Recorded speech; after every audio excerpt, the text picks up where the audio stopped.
Halo semuanya, perkenalkan nama saya Kak Mas Trisno Adi, NIM 2302036013. Dalam video kali ini, saya ingin mengajak kamu untuk memahami salah satu persoalan agraria yang nyata dan seringkali luput dari perhatian publik, yaitu alih fungsi tanah ulayat menjadi perkebunan sawit. Khususnya kasus ini terjadi di Nagaria Ayah Gadang, Kabupaten Pasaman Barat, Sumatera Barat. Kasus ini bukan hanya tentang tanah, tapi juga tentang identitas, keadilan sosial, dan kebijakan agraria yang masih menyisakan ketimpangan antara masyarakat, hukum adat, dan hukum negara. Tanah bagi masyarakat adat bukan hanya sumber ekonomi, tapi juga bagian dari jati diri dan keberlanjutan budaya. Menurut Van Vollenhoven dalam Worman tahun 2024, konsep hak ulayat menggambarkan hubungan spiritual dan sosial antara masyarakat adat dengan tanahnya. Tanah bukan milik individu, melainkan milik bersama yang diwariskan secara turun-temurun. Dalam konteks Indonesia, Hukum Pasal 18B Ayat 2 Undang-Undang Dasar 1945 dengan tegas menyatakan bahwa negara mengakui dan menghormati satuan-satuan masyarakat hukum adat beserta hak-hak tradisionalnya selama masih hidup dan sesuai dengan perkembangan zaman. Namun, pada realitanya, pengakuan di tingkat konstitusi itu tidak sepenuhnya diwujudkan dalam praktiknya. Antropolog Eryando Zakaria tahun 2024 menjelaskan bahwa pemerintah seringkali lebih sibuk memperdebatkan definisi masyarakat adat daripada menegakkan perlindungan terhadap hak-hak mereka. Akibatnya apa? Akibatnya, banyak masyarakat adat kehilangan hak atas tanah karena tidak memiliki bukti formal seperti surat sertifikat. Padahal, secara adat, mereka telah menguasainya selama ratusan tahun. Sekarang kita masuk ke kasus di Nagari Ayah Gadang. Pada awal tahun 1990-an, masyarakat adat di sana menyetujui kerjasama dengan sebuah perusahaan untuk membuka perkebunan kelapa sawit di atas tanah ulayat mereka. Menurut data dari Dewan Perwakilan Daerah Sumbar tahun 2023, perjanjian awalnya menjanjikan sistem plasma atau kemitraan, di mana masyarakat adat akan mendapatkan bagian hasil dari kebun sawit tersebut. Namun, menurut laporan Dewan Perwakilan Rakyat Daerah Sumatera Barat pada tahun 2023, janji itu tidak pernah terrealisasi. Alih-alih mendapatkan hasil, masyarakat justru kehilangan hak akses terhadap tanah mereka sendiri. Seiring waktu, perusahaan memperluas area kebun sawit, sementara masyarakat adat mulai tersisih. Sebagian besar lahan ulayat kini telah berubah fungsi total menjadi perkebunan industri dan ironinya masyarakat tidak lagi memiliki kendali atas lahan yang secara adat adalah warisan leluhur mereka.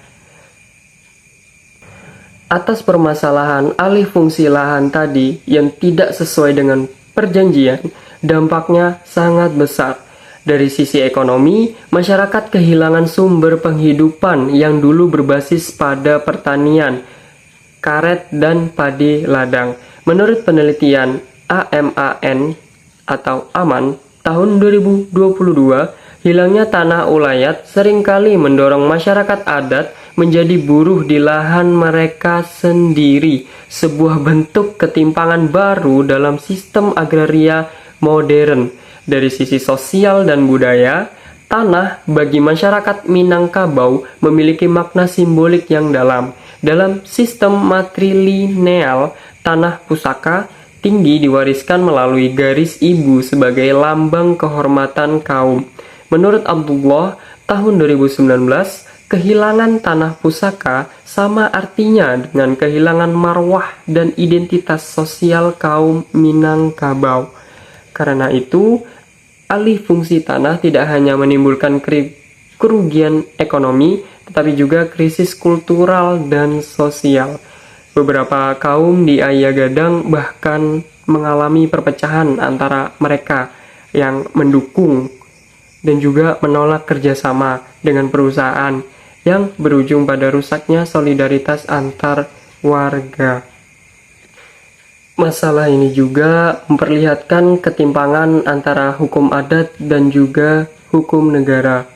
Profesor Kurnia Warman tahun 2024 menegaskan bahwa hukum agraria nasional kita masih menempatkan hak ulayat sebagai hak sekunder di bawah hak negara.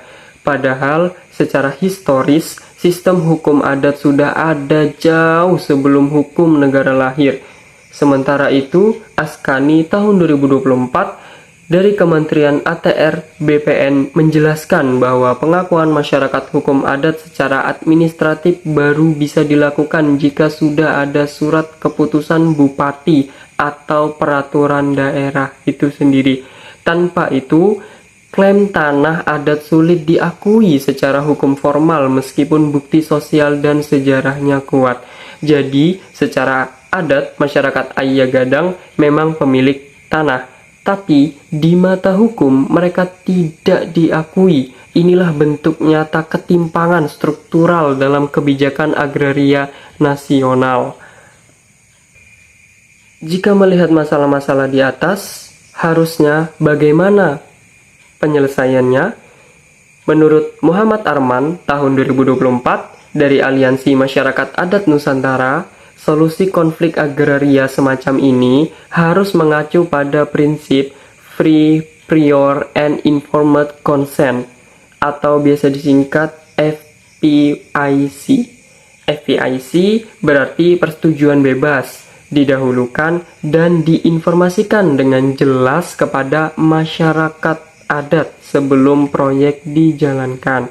Namun, dalam praktiknya di Indonesia sendiri, proses FPIC sering dilakukan setelah izin investasi dikeluarkan, sehingga masyarakat adat tidak punya ruang untuk menolak atau memberi pendapat yang bermakna.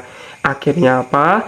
Akhirnya mereka hanya diajak bicara soal kompensasi, bukan soal izin atau kelanjutan proyek itu sendiri.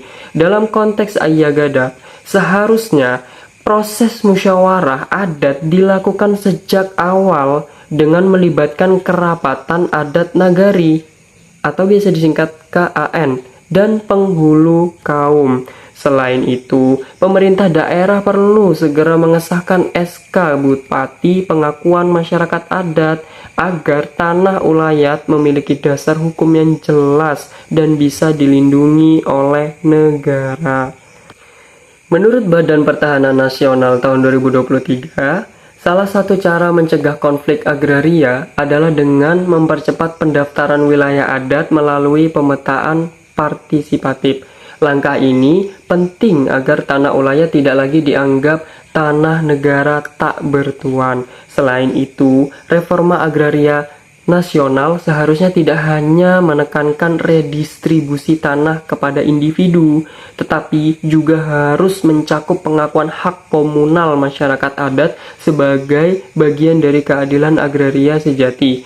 Seperti yang dikatakan oleh Profesor Kurnia Warman tahun 2024, pengakuan masyarakat hukum adat tanpa perlindungan tanah ulayatnya adalah pengakuan yang semu. Kasus tanah ulayat di Nagari Ayah Gadang memberikan kita pelajaran penting bahwa keadilan agraria sejati bukan sekadar membagi tanah, tetapi memastikan bahwa tanah tetap menjadi sumber kehidupan dan identitas masyarakat adat. Tanah bukan sekadar aset ekonomi, ia adalah sejarah, martabat, dan juga masa depan. Saya, Kak Mas Trisno Adi, Terima kasih sudah menonton, dan semoga video ini bisa mengingatkan kita bahwa reforma agraria tanpa keadilan adat hanyalah janji tanpa makna. Sekian, wabillahi taufiq wal hidayah. Wassalamualaikum warahmatullahi wabarakatuh.